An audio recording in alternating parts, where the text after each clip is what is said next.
Hey guys, it's me, the dude who talks, and welcome to another episode.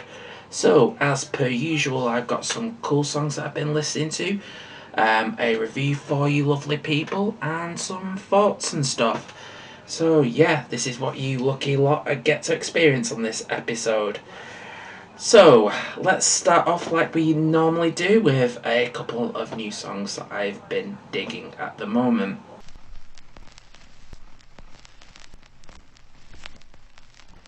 So, Desert Storm are back with a new album which is out later this month. It's called Death Rattle, and the first single they've brought out is called Shane Stoking, which, when I first saw the song title, I thought that's a reference to the film Dead Man's Shoes, but it also means that death is imminent. The song has everything I like about Desert Storm: the riffs, the gruff, harsh vocals, the choruses, and the clean vocal segments. The song does so much in its 7 minutes, you almost feel like you're on an absolute long journey, and you feel like you're listening to so much more than a song.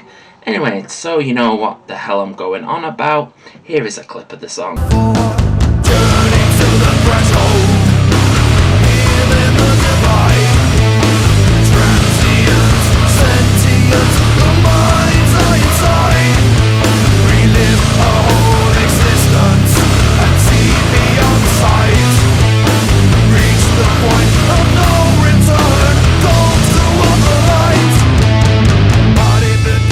My next choice is from Wallowing, who are bringing out their follow-up to Planet Lost later this year, and they've brought out a new single called Flesh and Steel. Also, huge congrats to these guys getting signed to Church Road Records. I think they're an absolutely incredible label. So, from the first listen of this song, I could tell this was a huge step up for them in terms of production, and it feels like the logical progression from their single Orbital Detritus, and I feel like they now have the sound that they want to project. Like, the song is absolutely crushing in terms of black and sludge, and it may be very short, it is fucking intense.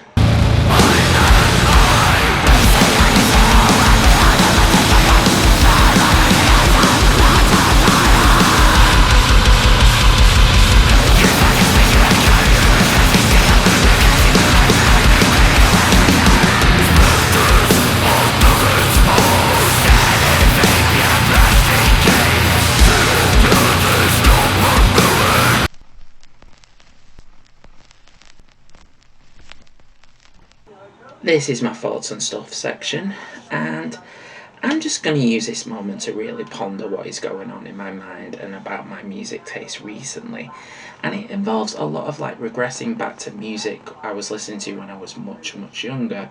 See, now I'm in my mid-30s, so I'm probably talking about like 20 years ago.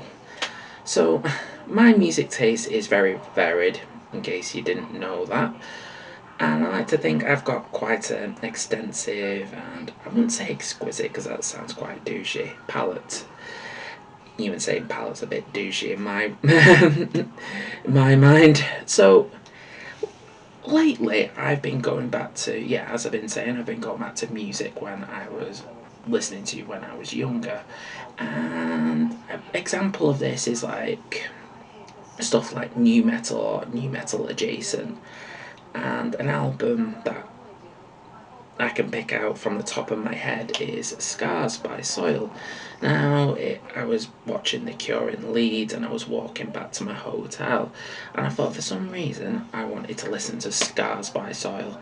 And I was just like, it just took me back to when I was like younger, to like that innocence of like listening to music and not giving a damn whether it's like cool or not, or being called a wannabe because you were listening to some bands that other people would thought were lame.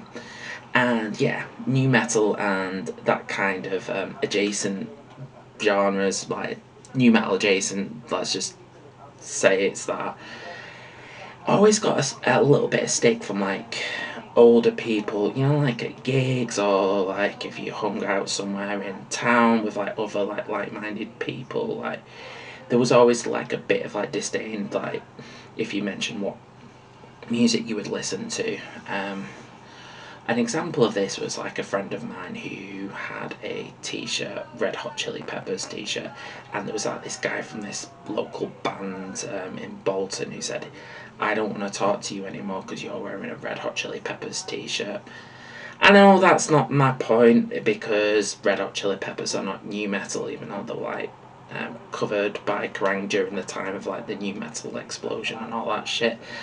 But my point is, he was like, and then he wore a different t-shirt. He goes, I'm talking to you now. A little bit anxiety, like I felt ashamed about what music I was listening to. And this was still going when I was growing up, and when I was like, everyone discovered emo. And I liked the emo stage, I liked the post-hardcore stage, like Hell is for Heroes, Funeral for a Friend and all that a lot. But there was like a bit of me that always wanted to listen to like Marilyn Manson or fucking American Head Charge or System of a Down, because it was just like simple. It was just like the music got on and it was just like bouncing and bouncing. Like, it gave me a good feeling. But I always felt I was getting judged by my friends, or like silently, or if I said something like, oh, I still listen to Marilyn Manson and stuff. And it just got me thinking, like, about now, like I'm listening to like different kinds of music. I'm like listening to more death metal, I'm listening to more sludge, but I still got that feeling in the back of my head, like I just want to listen to, like, I don't know, as I said, American Head Charge or Soil, like I've been listening to recently, or late, even more recently, like about an hour ago, Still Remains. Do you remember them? Probably don't, but my point is, I always felt like when I feel like I'm listening to sludge or something, I always feel like I have to exclusively listen to all these bands. Like, it just feels weird in my head, and I thought I'd talk about it a little bit more to get an understanding, like, of myself, and see if anyone else feels the same way. Or like if I feel like listening to death metal or something, I like, you have to exclusively listen to death metal. If you listen to any other bands, you'd be considered a poser.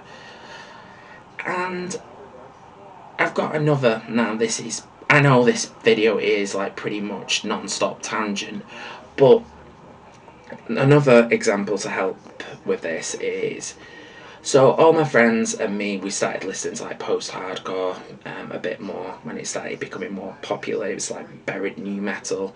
I was like listening to Fries, Thursday, whatever, and there was this like guy who was like, he was a bit of a dick basically, and he was looking through my MP3 player, and like I had some cool stuff. He's like, oh, this is cool, Harry, and he looked at them. I had a song by Klone, Right Now, and he gave me the most dirtiest look ever, like, what the fuck you doing listening to Klone? And I'm like, you know, like, I'm sorry I offended you. And yeah, that just always stuck in my head, and I always like felt a little bit embarrassed, like, I don't know, but I feel like now maybe it's more of a nostalgia thing back then, and it's like that innocence. And as you know, nostalgia is quite a powerful tool, and it's a powerful thing. It makes money. Like, look at My Chemical Romance, like they did a reunion show and that sold out loads purely on nostalgia. But maybe that's why I'm listening to it, because of nostalgia. But my point is, don't feel ashamed listening to new metal. If I can do it, so can you. And if I get mocked relentlessly in the comments, so be it.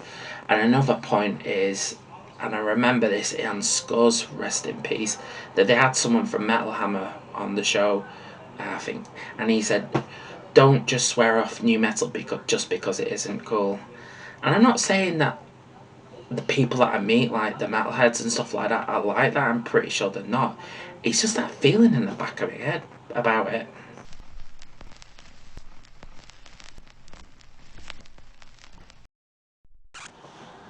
Now on to the review. So this is another one of my running themes, another album that I am officially late to the party on, and this is the new album from Klone called Meanwhile, which is out now through Kscope Records.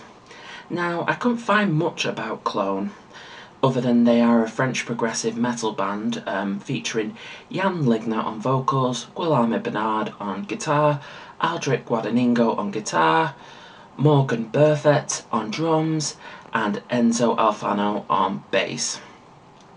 So, Meanwhile follows on from their last album, which was called Le Grand Voyage, and Meanwhile was produced by Chris Edrick, who has worked with the likes of Tesseract, Leprous, and the Ocean Collective.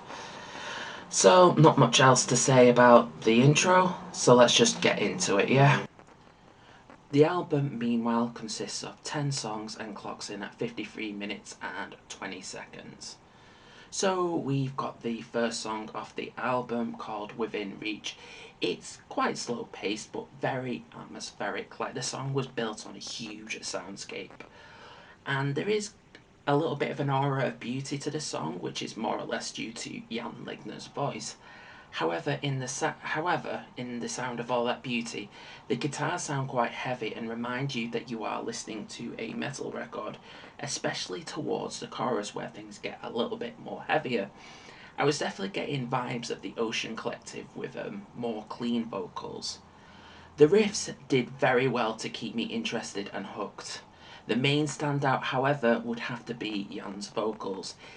They feel really emotive without coming across as forced or cheesy, and there's a fair bit of power behind his voice, especially when it wants to get louder and then the clean vocals carries off into a much more harsher register. So the opening track of Meanwhile is a clear indication of what to expect from this record. Rather than fast-paced riffing and technical wankery, and don't get me wrong, these guys can be very technical, especially with the song The Unknown, but not in the absolute self-indulgent way that some bands do. These guys go for the much more emotive style of songwriting. The songs may be a bit slower, but they still pack a punch. For example, the end of Bystander.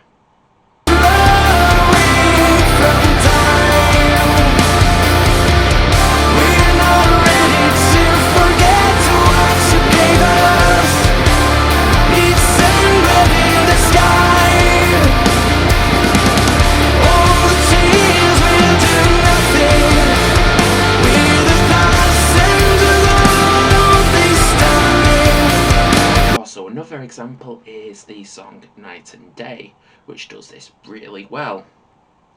There's definitely a fine balance between heaviness and melody on this record, and all this made it hard for me to pick out a standout song on the album, and it was just due to them all being really consistent. None of the songs felt weak at all. There's also a bit of an experimental side to them as well. They include some quite interesting instruments on a couple of the songs like Blink of an Eye, Bystander and Elusive, which includes some use more like brass style instruments like a saxophone, and I'm sure there's like Chinese flutes there. I'm not quite sure, don't quote me on that. But it does add a little bit more depth to the songs on the album.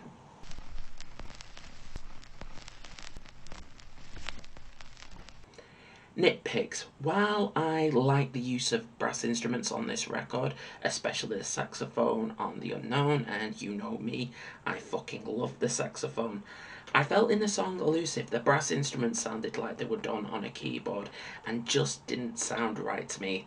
Look, I knew what they were trying to achieve, but it just didn't do it for me. Now, the other nitpick, I felt while I bloody love Jan's voice, I felt like when he was like trailing off on the clean vocals into like a much more harsher thing, I felt like he could have gone a bit further on that heavier side of his voice, and I felt like he was holding back just a little bit in my opinion. Maybe there just wasn't a place on the record, but I just feel like he didn't have to hold back.